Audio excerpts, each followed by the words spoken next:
1 Coríntios 7, a partir ali do verso 10 até o verso de número 16.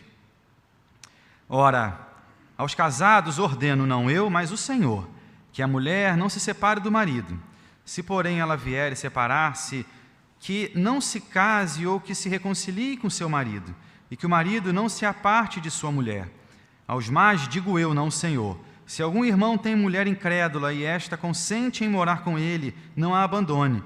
E a mulher que tem marido incrédulo e esse consente em viver com ela, não deixe o marido, porque o marido incrédulo é santificado no convívio da esposa, e a esposa incrédula é santificada no convívio do marido crente. De outra sorte, os vossos filhos seriam impuros, porém agora são santos. Mas, se o descrente quiser apartar-se, que se aparte. Em tais casos, não fica sujeito à servidão, nem o irmão, nem a irmã. Deus vos tem chamado à paz. Pois como sabes, ó mulher, se salvarás teu marido? Ou como sabes, ó marido, se salvarás tua mulher?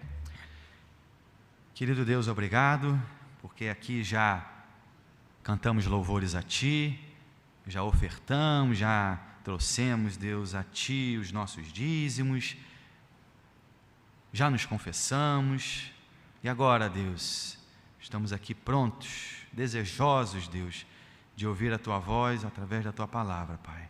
Fale conosco, que Tu nos ilumine, nos instrua, Deus, que em nome de Cristo Jesus essa palavra também não se detenha aqui, mas que possamos, Deus, por nosso intermédio também propagar, levar dessa palavra para onde quer que o Senhor nos leve, que seja assim para a Tua honra e glória. Em Cristo Jesus nós choramos. Amém. Essa temática, queridos, sabemos bem do divórcio, é complexa para nós. É complexo justamente porque a nossa sociedade, ela demonstra que o prazer e até mesmo o amor ao eu são a prioridade e não exatamente a pessoa de Deus. Para a nossa sociedade, Deus não está acima de todas as coisas. É como ouvirmos de pessoas que se separam, que estão, na verdade, e algumas delas falam isso, estão em constante busca por amor. Eu me separo até encontrar o verdadeiro amor. Essa, queridos, idolatria do amor é também uma das grandes causas dos divórcios hoje. E é disso também que vai nos tratar agora aqui essa epístola de Paulo aos Coríntios. Paulo agora lança a luz sobre essa questão do divórcio e novo casamento, novo matrimônio. E é bom nós lembrarmos, queridos, que quando do cativeiro babilônico ali, os israelitas, eles casaram-se com mulheres pagãs e foram, naquele tempo, naquele momento, obrigados a divorciarem-se delas. Por isso, então, agora Paulo precisa necessariamente esclarecer alguns pontos aqui. Em nossa última exposição, dos versos 1 a 9 desse capítulo 7, nós observamos que duas questões foram então tratadas pelo apóstolo Paulo. A primeira foi se era melhor casar-se ou permanecer solteiro. E a segunda questão foi se poderia haver abstinência sexual de um dos cônjuges para servir melhor a Deus. E agora, nesses versos de 10 a 16, nós observamos então outras duas questões apresentadas aqui ao apóstolo Paulo. A primeira seria então se crentes casados poderiam se separar para servir melhor a Deus. Era um tempo que se via ali muito movimento missionário e talvez fosse esse o intuito. Talvez um ou mesmo os dois quisessem ir agora para um campo missionário, e então eles questionam se a separação nesse caso é uma separação legítima, pois tem por propósito servir melhor ao Senhor.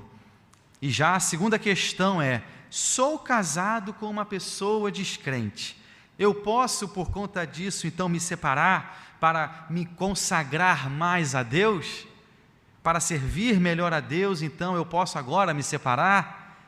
Nesse tempo, querido, os apóstolos ainda estavam vivos, o Pentecostes havia ali ocorrido não há muito tempo, E por isso havia ali com eles um certo fervor espiritual, com pessoas então agora desejosas também de anunciar, de sair, de propagar o Evangelho, de maneira que até mesmo sacrificariam o casamento em prol da obra missionária. Pessoas que queriam servir a Deus de todo o coração, mas dispostas a sacrificar o próprio casamento. Não havia necessariamente uma má intenção nisso, mas um desejo de serem até mais espirituais. Sem dúvida que essa igreja, queridos, era uma igreja problemática, como nós temos aí observado na nossa exposição, mas Paulo nunca questiona o fato de serem legitimamente crentes em Cristo Jesus. Mas estavam confusos e seguiam então, sem dúvida também, padrões mundanos. Não tinham ainda aprendido a pensar como cristãos. Por isso que essas perguntas surgem aqui direcionadas ao apóstolo Paulo. E vamos então analisar, queridos, essa primeira questão colocada no nosso texto, nos versos 10 e 11, se pode então haver separação de um casal quando ambos são crentes, é a primeira questão. Diz o texto, versos 10 e 11, ora, aos casados ordeno, não eu, mas o Senhor, que a mulher não se separe do marido. Se, porém, ela vier a separar-se, que não se case ou que se reconcilie com seu marido, e que o marido não se aparte de sua mulher. Paulo, então, no verso 10, ele utiliza até aqui uma expressão muito interessante, não eu, mas o Senhor. Isso não significa que Paulo agora esteja falando de algo ali fora da autoridade de Cristo, da autoridade de Deus. Ele não está falando como que por ele mesmo. Na verdade, é como se ele estivesse dizendo, o que eu vou falar, o Senhor Jesus não disse, mas não quer dizer que eu não tenha autoridade para falar isso. Tanto é que no final desse capítulo 7, ele faz então uma espécie de ressalva, afirmando ali no verso de número 40, e penso que também eu tenho o Espírito de Deus. Ou seja, ele tem a consciência de que não só tem, mas que também fala através, por intermédio do Espírito Santo. Jesus, em seu ministério, queridos, sabemos bem, ele falou para as pessoas casadas. No judaísmo, não se tinha esse costume do judeu casar-se com gentios, com descrentes. Por isso que Paulo, então, agora afirma, ora, aos casados ordeno não eu, mas o Senhor. É como se ele estivesse dizendo que esse assunto já foi ali tratado por Jesus anteriormente, e lá em Mateus capítulo 19, é provavelmente o texto aqui referenciado por Paulo. Os fariseus, eles se aproximam de Jesus e tentam pegá-lo ali em alguma contradição, quando perguntam se um judeu pode se divorciar por algum motivo, e Jesus então retorna às Escrituras afirmando que, no princípio, Deus fez o homem e a mulher, e aquilo que Deus uniu, o homem não separe. E aí então com isso os fariseus disseram que Moisés mandou dar carta de divórcio. E aí então Jesus responde nos versos 8 e 9 do capítulo 19 de Mateus, por causa da dureza do vosso coração, é que Moisés vos permitiu repudiar vossa mulher. Entretanto, não foi assim desde o princípio. Eu, porém, vos digo, quem repudiar sua mulher, não sendo por causa de relações sexuais ilícitas, e casar com outra, comete adultério, e o que casar com a repudiada, comete adultério. Ou seja, somente então ali se tiver ocorrido ali adultério.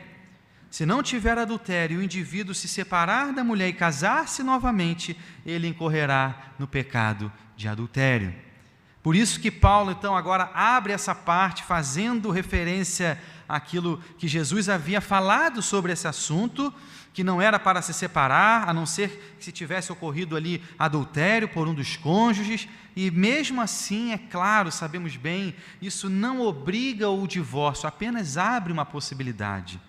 E claro, em se tratando de uma comunidade saudável, o pastor, o líder, caminhará com esse casal de modo que haja sim uma reconciliação, que haja sim uma restauração. Mas é somente pela dureza de coração que não se consegue perdoar, que não se consegue ali readquirir confiança. Somente assim, mas com muita dor no coração, um divórcio pode ser pedido. Mas essa nunca deve ser a primeira opção, queridos. Veja o que diz lá em Malaquias capítulo 2, verso 16. Nos afirma assim o verso: porque o Senhor, Deus de Israel, diz que odeia o repúdio. Essa palavra aqui para repúdio se traduz também como ser divorciado, ser mandado embora. Deus odeia o divórcio, não é o seu plano. Somente então pela dureza de coração que Deus permite o divórcio para aquela situação específica que falamos. Por isso que Paulo coloca: ora, aos casados ordeno não eu, mas o Senhor, que a mulher não se separe do marido, se porém ela vier a separar-se, que não se case ou que se reconcilie com seu marido. Se houver o divórcio, então há duas opções para o cônjuge que não deu causa: ficar sem se casar ou se reconciliar. O pastor David Pryor, ele comentando essa passagem, ele afirma assim: a forma básica de Paulo tratar a questão dos cristãos que buscam divórcio é muito simples: não o façam. O Senhor o proibiu expressamente e, portanto, nem se permitam ao luxo de acalentar essa possibilidade. Se um casal cristão pensa que cometeu um erro ao casar-se, então é importante que aceitem a autoridade do ensinamento do Senhor e se dediquem ao seu relacionamento, na certeza de que, se o fizerem, Deus pode transformá-lo em algo novo e vital. Segunda parte do nosso texto, queridos. Paulo, então, agora vai abordar uma questão que Jesus, então, não trabalhou ali no seu ministério terreno, como falamos há pouco, que é agora o casamento do crente com o descrente. O ministério de Jesus, como tratamos, ele foi entre os judeus, e eles, então, só se casavam ali entre si. Era o povo de Deus, era a família de Deus. Casavam-se entre eles. Não havia então necessidade de uma palavra específica direcionada a esse assunto, porque não se tinha esse costume. Mas já no caso de Paulo era diferente. Ele levou o evangelho para além das fronteiras de Israel. Era o chamado apóstolo aos gentios. Ele pregou o evangelho ali no Império Romano. E agora, nesse contexto, era comum, então, o casamento entre um cônjuge convertido e o outro não. Paulo, então, fala agora aos casados com essa questão de um dos cônjuges crentes e o outro descrente. Versos 12 e 13, queridos.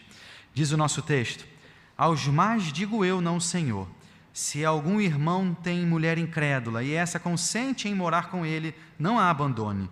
E a mulher que tem marido incrédulo, e esse consente em viver com ela, não deixe o marido. A resposta, então, queridos, que Paulo dá ao questionamento ali da igreja de Corinto, nos mostra que essa questão do casamento, da família, ela é anterior até mesmo à questão religiosa. Ele não permite que um casamento seja desfeito por motivos de religião. Quero me separar do meu marido descrente para agora servir a Deus melhor. Não, isso não é possível. Se o marido consente em morar com a mulher crente, ou se a mulher consente em morar com o marido crente, não a abandone. Casamento não pode ser desfeito por esse tipo de argumento. Quero me dedicar mais a Deus, quero me separar para poder ir para a igreja, estou criando os meus filhos como que sozinha. Mesmo, queridos, que esse casamento tenha ocorrido em um tempo onde o cônjuge crente não fosse ainda convertido, cremos que o nosso Deus é o Deus que pode sim dar graça, dar sabedoria, mas não é permitido, à luz da palavra de Deus, que haja então o divórcio, pelo fato de um dos cônjuges ser descrente.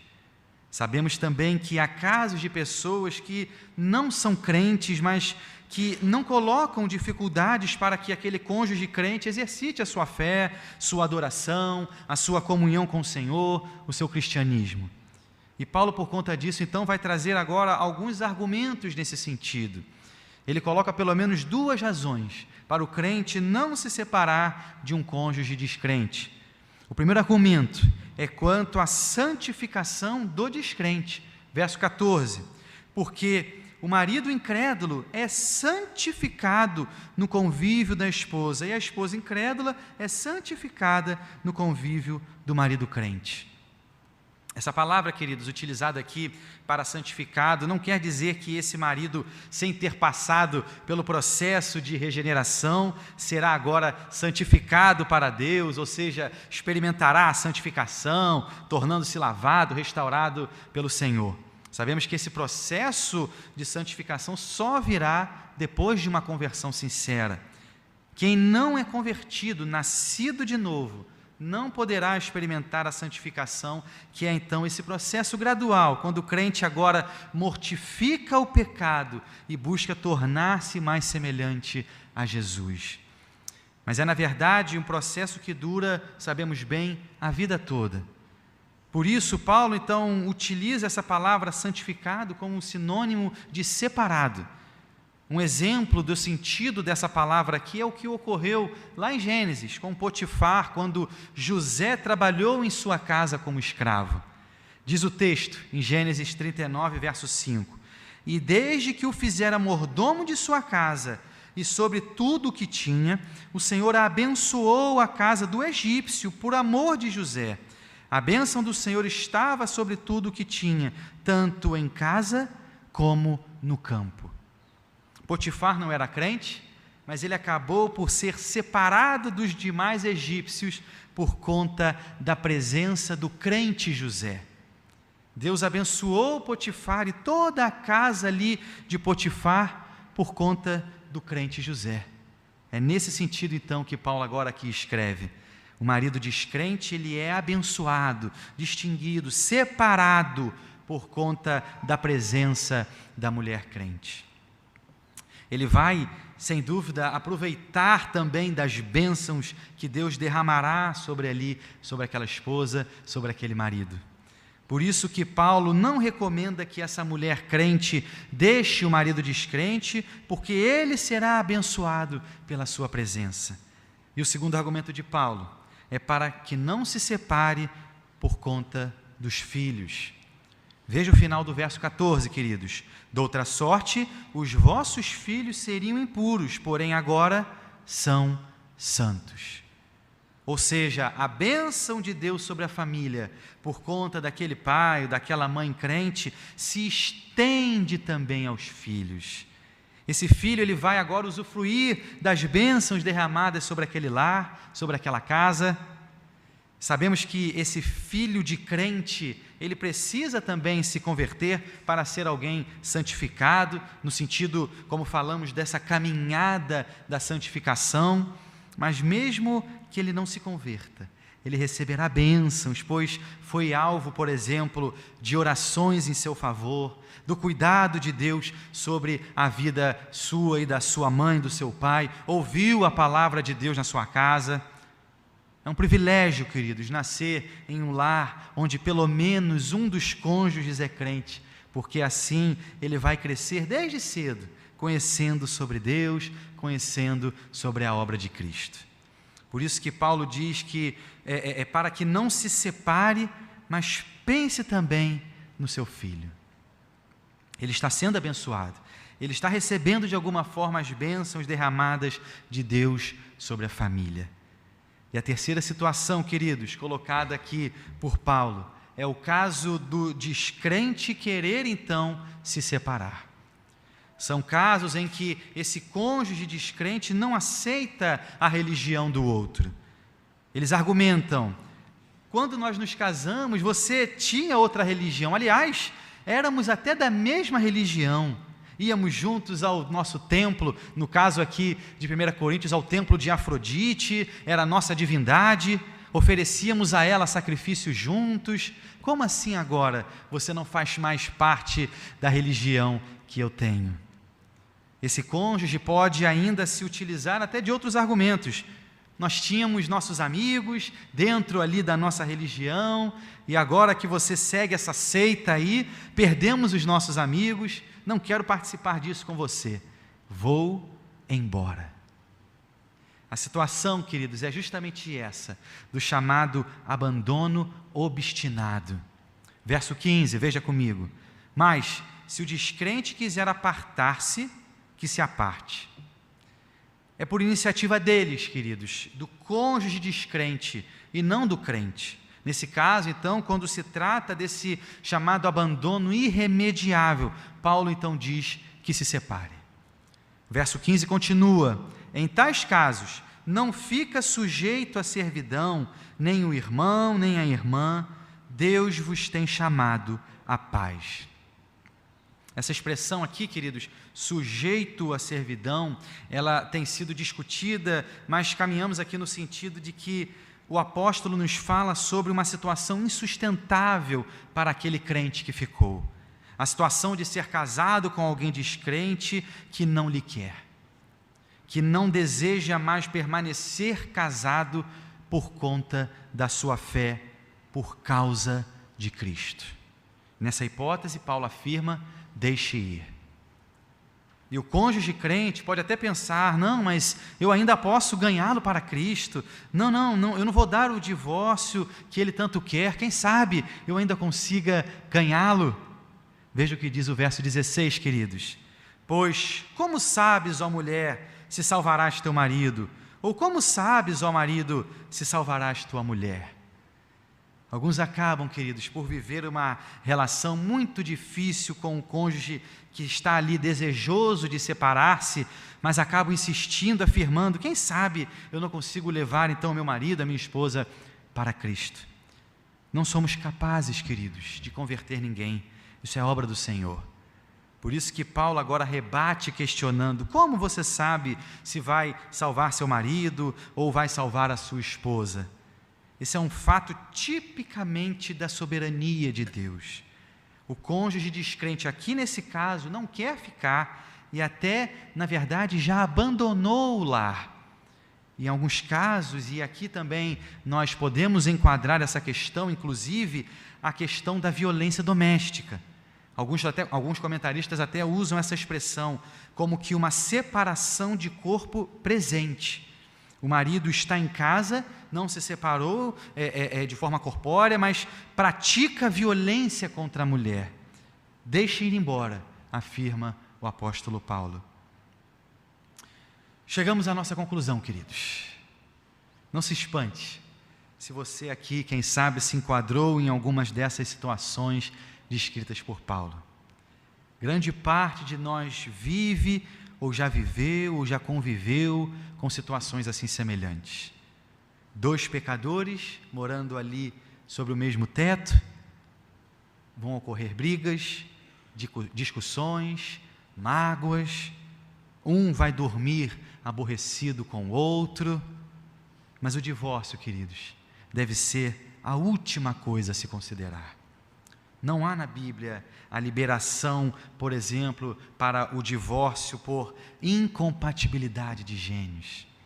As duas únicas possibilidades, então, são o ensino de Cristo, quando houver essa relação sexual ilícita, o adultério, e aqui, nesse texto, a cláusula de exceção de Paulo, no caso do abandono irremediável por parte do descrente, o que inclui também essa questão da violência doméstica.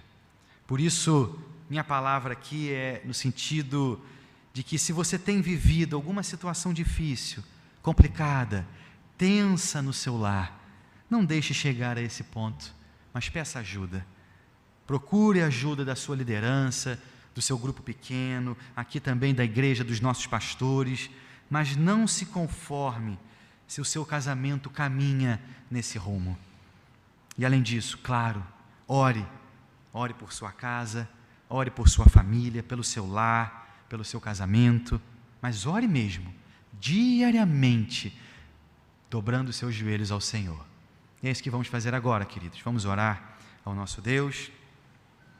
Você vai ter aí 1 minuto de oração silenciosa. E você vai ter a oportunidade de colocar ao Senhor o seu casamento, a sua família. Se você também, quem sabe aí é viúva ou viúva, casamento de alguém que você também tem algum tipo de convívio. Não se engane, não é porque você tem 30, 40, 50 anos às vezes de casado, que questões tão perigosas como essas não possam vir a ocorrer. Somos pecadores,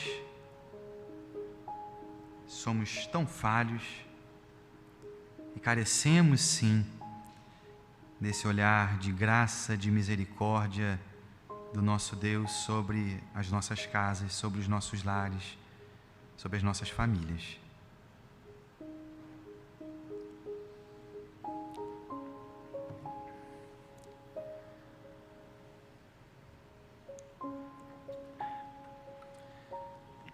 Querido Deus, obrigado, porque somos a Tua igreja aqui nesse lugar reunida.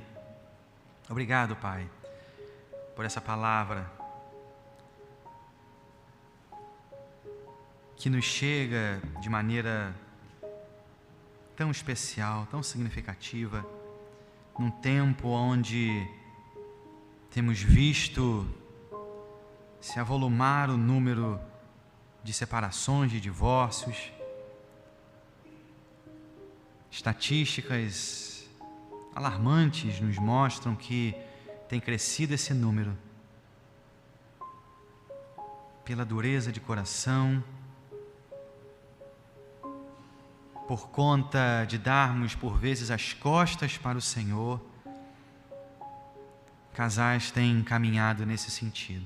Ó Deus, tem misericórdia de nós. Tem misericórdia, Deus, dos nossos casamentos. Que o Senhor verdadeiramente venha e traga paz, consolo, conforto, direcionamento, Deus. Se há alguém aqui, Deus, travando verdadeiras batalhas, guerras dentro desse assunto, ó Senhor, intervenha, trate, cure, Deus, e que o Senhor continue a nos orientar de maneira poderosa, a que reine Cristo Jesus nos nossos lares e não a nós mesmos, que seja a vontade do Senhor a se cumprir e não a nossa, e que seja, Deus, a Tua palavra, Deus, a direcionar, a orientar e não a nossa. Sê conosco, Deus, nesse domingo, nessa semana que com alegria iniciamos na Tua casa. Abençoe, Deus, as classes de escola bíblica dominical que participaremos agora e os próximos cultos também que faremos aqui, para a glória e louvor do Teu nome, em Cristo Jesus, nós te oramos. Amém.